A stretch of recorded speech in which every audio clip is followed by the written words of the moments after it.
The White House says President Trump is committed to sending most Americans a $2,000 tariff dividend check. Trump proposed the policy on social media, saying dividends would be paid to everyone except, quote, high-income people.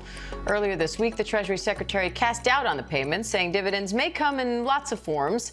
Now the White House says the president has made clear he wants the payments to happen, and his team of economic advisors are looking into it. Business reporter Alexis Christoforous is here for more on that. So, Alexis, who would be eligible for this payment, and how would it work? Great questions. We don't know. We just don't know. In short, they're very short here on details. We know that President Trump has said he wants these checks to go to high-income earners. What do they define as high-income earners? We don't know. Everyone but high-income earners, right? Everybody but, yes. I don't know if I said that, but yeah, everybody but high-income earners.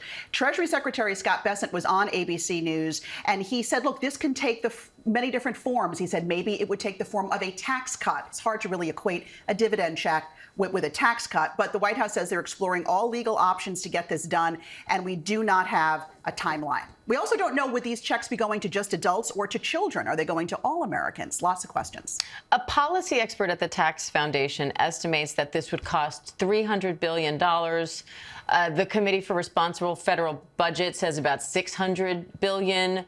The Treasury Department says President Trump's tariffs have yielded about $195 billion in revenue. So how is this math working out? It's not working out, in short. I mean, you're right. The Tax Foundation did do the math on this. What they did is they took 150 million adult recipients if we're using $100,000 as what defines a high-income earner. So those earning less than $100,000 a year would be 150 million adults. If you times that by the 2,000 checks, you get $300 billion, which is more than the government has taken in these tariffs. So, again, we don't know what form this will take. If it's going to happen at all, it would need congressional approval. And it's also not the first time the president has promised these checks. Remember when Elon Musk headed up the DOJ department within the government and was cutting federal workers? He said, oh, all of the money we're saving from there can be given back to Americans. And we see that never happen. So in short, don't run out and spend $2,000 on your credit card thinking you're getting it from the government, because we don't know yet. All right. The U.S. Mint also made its final penny this week. Yes. So what does no more pennies in circulation mean